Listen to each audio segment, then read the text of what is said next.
Good morning children, how are you all. मैं आज आप लोगों का लेसन नंबर 17 सांस सांस में बांस ये रीडिंग करवाऊंगी। इस टॉपिक में, इस कहानी में बांस के बारे में सब कुछ बताया गया है कि कौन सा बांस अच्छा रहता है, कौन सा बांस कड़क रहता है, कौन सा बांस मुलायम रहता है। तो आज हम इस कहानी को रीड करेंगे। सबसे पहले तो मैं इसे शुरू करती हूँ। एक जादूगर थे,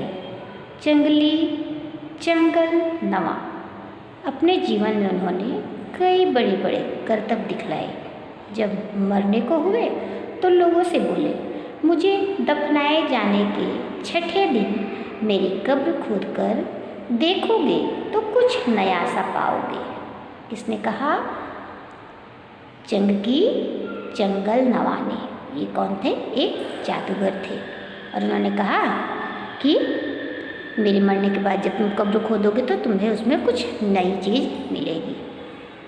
कहा जाता है कि मौत के 6ठे दिन उनकी कब्र खोदी गई और उनमें से निकले बांस की टोकरियों के कई सारे डिजाइन। आपने बांस की टोकरी देखी है? बांस की टोकरी, बांस के खपच्चियों, यानी बांस को छोटा छोटा पतला पतला काट के उसकी खपच्ची बनाई जाती है और उससे टोकरी बनाई जाती है। टोकरी कई तरह के डिज़ाइन की बनती है, तो उन्हीं के डिज़ाइन इसमें निकले। लोगों ने उन्हें देखा, पहले उनकी नकल की और फिर नए डिज़ाइन भी बनाए। बांस भारत के विभिन्न हिस्सों में बहुतायत में होता है। भारत के उत्तर पूर्वी क्षेत्र के 7 राज्यों में बांस बहुत उगता है, इसलिए वहाँ बांस की चीज़ें बनाने का चलन भी खूब है। सभी समुदायों के भरण पोषण में इसका बहुत हाथ है।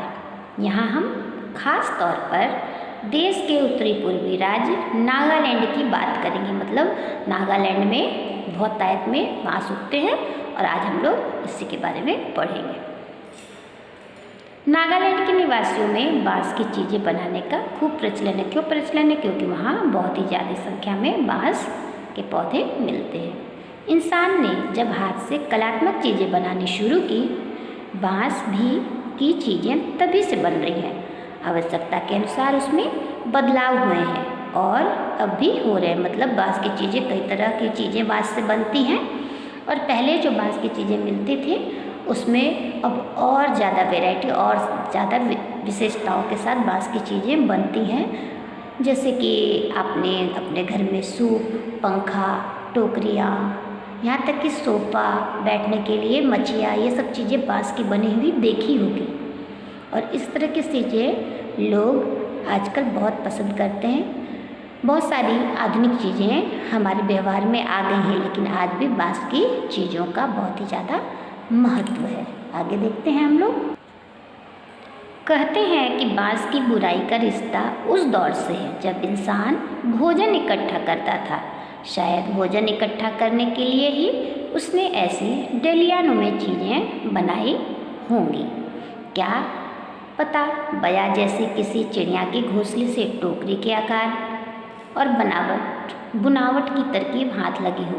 तो आप जानते हो ना कि बया चिड़िया जो है अपनी घोंसले कितने सुंदर से बनाती है। तो लोगों का मानना है कि वो लोग उन्हीं के इस बनावट की नकल करके और नई चीज़ें बनाते हैं। बांस से केवल टोकरियाँ ही नहीं बनती, बांस की खपच्चियों से ढेर चीज़ें बनाई जाती हैं। जैसे तरह तरह की चटाइयाँ, टोपियाँ, टोकरियाँ, बर्तन, बैलगाड़ियाँ, फर्नीचर, सजावटी सामान, जाल, मकान, पुल और खिलौनों भी। तो आपने देखा कि कितनी सारी, मैंने तो आपको कुछ चीज़ों के नाम ही बताए थे, लेकिन इतनी सारी चीज़ें भी बांस से बनाई जाती हैं। चटाई भी बनती है, टोपियाँ भी बन जाती हैं, टोकरी तो पता ही है। कुछ बर्तन भी बांस से बनाए जाते हैं, बैलगाड़ियाँ बांस से बनाई जाती हैं, फर्नीचर तो मैंने अभी आपको बताया, सजावटी सामान भी बनता है, जाल यानी कि मछली जिसमें पकड़ते हैं वो जाल भी बनाए जाते हैं। मकान बनाने के लिए भी बांस की ज़रूरत पड़ती है और पुल और खिलौने बनाने के लिए भी बांस की ज़रूरत पड़ती है। और आगे यहाँ पे लिखा है बांस से मेरा रिश्ता। ये लेखक ने अपनी तरफ से लिखा है, तो इसको पढ़ते हैं। बांस का यह झुरमुट मुझे अमीर बना देता है, इसमें मैं अपना घर बना सकता हूँ। बाँस के बर्तन और औजार इस्तेमाल करता हूँ। सूखे बाँस को मैं ईंधन की तरह इस्तेमाल करता हूँ। बाँस का कोयला जलाता हूँ। बाँस का अचार खाता हूँ। बाँस के पालने में मेरा बचपन गुजरा। पत्नी भी तो मैंने बाँस की टोकरी के जरिए पाई और फिर अंत में बाँस पर ही लिटाकर मुझे मरघट ले जाया जाएगा। मतलब ये बहुत ही अच्छी चीज़ लिखी गई है यहाँ पे कि बाँस से हमारा क्या रिश्ता है। लेखक ने अपनी तरफ से इसे लिखा है, लेकिन ये सबके जीवन में लागू होता है। क्या लिखा है कि बाँस का झुरमुट मुझे बहुत अमीर बना देता है। क्यों अमीर बना देता है? कि बिना बाँस के कोई भी कार्य नहीं होता है। उनका कहना है कि हम घर बनाने के लिए बाँस का उपयोग करते हैं, बाँस के बर्तन भी बनाते हैं, औजार भी इस्तेमाल करते हैं। आपको पता है ना कि बाँस एक लकड़ी है और बाँस सूखे बाँस को हम लकड़ी की तरह जला सकते हैं, क्योंकि पहले के ज़माने में गैस स्टोव वगैरह नहीं होते थे, तो बाँस के लकड़ियों का उपयोग ईंधन के रूप में किया जाता था। बाँस का कोयला जलाता हूँ। बाँस अब जब जल जाती है तो उसके कोयले बन जाते हैं, उसे भी जला के हम बना सकते हैं। आपने बाज़ार में देखा होगा कि बाँस के सब्जियों के लिए वहाँ बाँस मिलता है, जिसे लोग काट के लाते हैं, उसकी सब्जियाँ भी बनाते हैं। तो यहाँ बाँस के अचार भी खाता हूँ, ये भी होता होगा शायद। बाँस के पालने तो आपने देखे हैं कि उसमें उनका बचपन गुजरा है। बहुत से बच्चों को बाँस के पालने में झुलाया जाता है। और नई दुल्हन जब घर में आती है तो बाँस की टोकरी में पैर रखकर या टोकरी में उन्हें लाया जाता है। तो इस तरह की कहीं कहीं प्रथा है।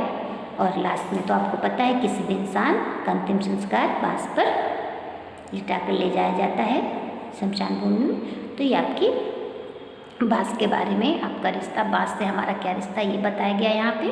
और यहाँ बाँस की क्या क्या उपयोगिता है वो बताई गई है। नेक्स्ट वीडियो में इसके आगे का लेसन रीड करूँगी और बताऊँगी बाँस से और क्या क्या चीज़ हो सकती है। तब तक घर में रहिए, सुरक्षित रहिए। Thank you.